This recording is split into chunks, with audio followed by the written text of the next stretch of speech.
हर रोज एक नई कहानी देखने के लिए चैनल को सब्सक्राइब करें और बेल आइकन दबाना ना भूलें। सुमन पुराने ख्यालातों की थी, जो कि पुरानी चीजों में ज्यादा विश्वास रखती थी।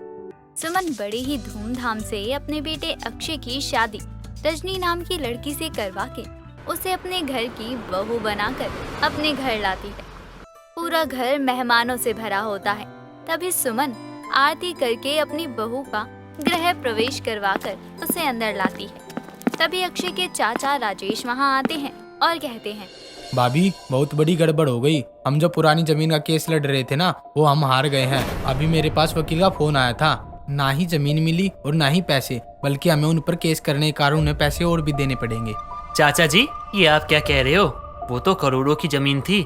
इसका मतलब हमारा सारा पैसा डूब गया? हाँ अक्षय, हमारे सारे पैसे डूब गए हैं और करोड़ों का नुकसान भी हो गया। ऊपर से हमें उन्हें पैसे भी देने पड़ेंगे। लेकिन देवर जी, ऐसा कैसे हो सकता है? ये सब झूठ है। आप मजाक कर रहे हैं, क्योंकि केस तो हमारे फेवर में था और लास्ट हेयरिंग हम ही जीतने वाले थे। तो ये केस हम पर उल्टा कैसे पड़ गया? जरूर इसमें किसी की चाल होगी। आप पता करिए। भाभी जी, वो तो मैं पता कर ही लूंगा। अगर सच में किसी का इसमें हाथ होगा तो मैं उसे नहीं छोड़ूंगा, लेकिन हमें जो नुकसान होना था वो हो गया है। राजेश की सारी बातें सुमन के सभी पड़ोसी और मेहमान भी सुन रहे होते हैं, जिसे सुनकर सुमन की पड़ोसन विनीता से रहा नहीं जाता और वो सुमन को ताने मारती है। सुमन, अगर मेरी बात का तुझे बुरा लगे तो माफ करियो, लेकिन तेरी बहू तो बुरा भाग लेके आई है अपने साथ। उसके तेरे घर में पैर रखते ही तुझे करोड़ों का नुकसान हो गया। आगे भगवान ही जाने और क्या क्या बुरा होगा तेरे घर में और तेरे घर वालों के साथ, तेरी बहू के बुरे भाग्य के कारण। आंटी जी, आप ये कैसी बातें कर रही हो? आप लोगों की ना बहुत ही छोटी सोच है। ये बेचारी अब इस घर में आई है और आते ही आप लोग इसके बारे में ये सब चीजें कह रहे हो। इसे तो कुछ पता भी नहीं है इस घर के बारे में कि कौन सी चीज क्या है क्या नहीं है। इसको कुछ आता पता नहीं है और नुकसान का इल्जाम हम इस पे कैसे डाल सकते हैं? बेटा, मैं तो इसलिए बोल रही हूँ क्योंकि अभी तक तो तेरे घर में कुछ भी गलत नहीं हो रहा था, लेकिन जैसे तेरी शादी इसके साथ हुई, इसके साथ इसका भाग्य भी तेरे साथ जुड़ा, वैसे ही तुझे करोड़ों का नुकसान हो गया। अगर ये किस्मत वाली होती तो इसके आते ही केस हारने की बुरी खबर नहीं, बल्कि केस जीतने की अच्छी खबर सुनाई देती। क्यों सुमन, सही कह रही हूँ ना मैं? तू कुछ क्यों नहीं बोल रही है? हाँ माँ, आप कुछ कह क्यों नहीं रही हो?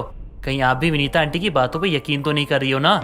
माँ, अगर ऐसा है ना तो आपको भी अपनी सोच बदलनी चाहिए। आप सबके सब बहुत ही पुराने जमाने में जी रहे हो। बंद कर तू अपनी बकवास, और आप लोग अब जा सकते हैं। शादी की रस्मों में शामिल होने के लिए आप लोगों का धन्यवाद। सुमन की बात सुनकर सभी लोग वहाँ से चले जाते हैं, जिसके बाद सुमन भी आगे बिना कुछ बोले चुपचाप वहाँ से अपने कमरे में चली जाती। समय बीतता है, लेकिन विनीता की बातें सुमन के दिल में घर कर जाती हैं, जिसके कारण सुमन रजनी से सीधे मुंह बात तक नहीं करती थी।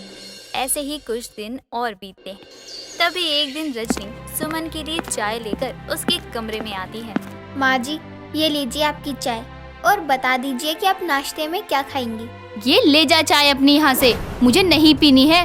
और रही बात नाश्ते की, तो जब मुझे भूख लगेगी तो मैं खुद बनाकर खा लूंगी। मुझे किसी की जरूरत नहीं है। माँ जी, आप ऐसी बातें क्यों कर रही हैं? मैं आपकी बहू हूँ। अगर मैं आपका ध्यान नहीं रखूंगी तो कौन रखेगा? मुझसे कोई गलती हो गई है क्या, जो आप मुझसे नाराज हैं और ऐसे बात कर रही हैं? नहीं, ऐसा कुछ नहीं है। मैं ऐसे ही बात करती हूँ सबसे। तुम जाकर अपना काम करो, मुझे अकेला छोड़ दो। अगर मुझे किसी चीज की जरूरत होगी तो मैं खुद बोल दूंगी।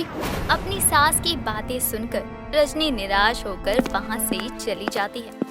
तभी एक दिन सुमन अपने बेटे बहू के साथ अपनी जेठानी उर्मिला की लड़की की शादी में जाती है, जहाँ लोग बारातियों के आने का इंतजार कर रहे होते हैं।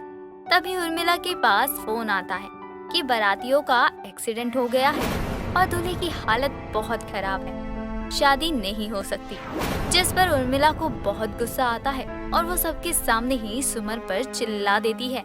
एक बात बता सुमन, तू जब तू जानती है कि तेरी बहू अपने साथ अपना बुरा भाग्य लेकर आई है, जिसके कारण ये कहीं भी जाएगी तो उसका नुकसान और बुरा ही करेगी, तो फिर तुझे अपनी बहू को यहाँ लाने की क्या जरूरत थी? जेठानी जी, आप ये क्या कह रही है?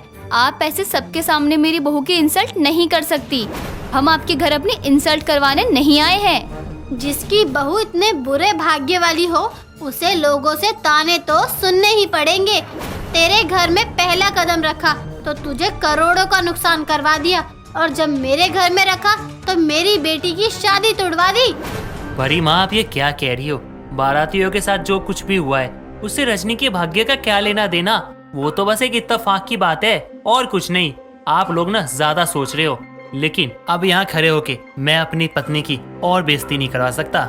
रजनी, चलो मेरे साथ। अक्षय इतना कहकर अपने परिवार वालों को लेकर वहाँ से चला जाता है। समय बीतता है। तभी एक दिन अक्षय और विनीता का बेटा संजय हॉल में लैपटॉप लिए आपस में बातें कर रहा होता है। क्या बात है? किस बात पर तुम दोनों इतनी देर से बहस किए जा रहे हो और सुबह से लैपटॉप लेकर बैठे हो दोनों? ऐसा क्या देख रहे हो तुम दोनों? आंटी जी, वो क्या है ना, मैंने और अक्षय ने एक बाहर की मल्टीनेशनल कंपनी में अप्लाई किया था जॉब के लिए। अगर हमारी जॉब लग गई तो समझो लॉटरी लग जाएगी। हम अपने बिजनेस के साथ साथ जॉब भी कर सकते हैं, सैलरी भी अच्छी है और वर्क फ्रॉम होम भी है। ये तो बहुत अच्छी बात है बेटा, और जब तुमने इतनी मेहनत करी है तो उसका फल भी तो तुम्हें अच्छा ही मिलेगा।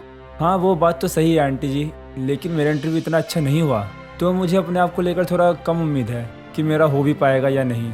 लेकिन हाँ, अक्षय का इंटरव्यू बहुत अच्छा गया था, उसका पक्का हो ही जाएगा। ऐसा कुछ नहीं है, मैंने भी बस ना कोशिश की है, क्योंकि यहाँ जॉब करके मेरे बिजनेस में मुझे बहुत हेल्प मिलेगी, वरना मुझे जॉब की जरूरत नहीं है। भाई, तुझे नहीं है लेकिन मुझे है, इसलिए जल्दी देख उन लोगों ने सिलेक्टेड एम्प्लॉय की लिस्ट अपलोड करी है या नहीं। संजय के कहने पर अक्षय एम्प्लॉय लिस्ट चेक करता है, जिसमें संजय का नाम था लेकिन अक्षय का नहीं। जिसे सुनकर सुमन कहती है, मुझे तो पहले ही पता था कि तेरा कुछ नहीं होगा, क्योंकि हमारे घर से तेरी पत्नी और मेरी बहू का बुरा भाग्य जो जुड़ा है, तो हमारे घर में कुछ अच्छा कैसे हो सकता है। अब तुम लोगों का ये ड्रामा पूरा हो गया हो तो चल मेरे साथ मंदिर, आज सोमवार है। सुमन इतना कहकर वहाँ से चली जाती है और थोड़ी देर बाद सुमन अपनी बहू और बेटे के साथ मंदिर जाती है। तभी अक्षय गाड़ी में बैठे हुए कहता है, आप लोग मंदिर जाइए, मैं गाड़ी में ही ठीक हूँ, मेरा मन नहीं है मंदिर जाने का।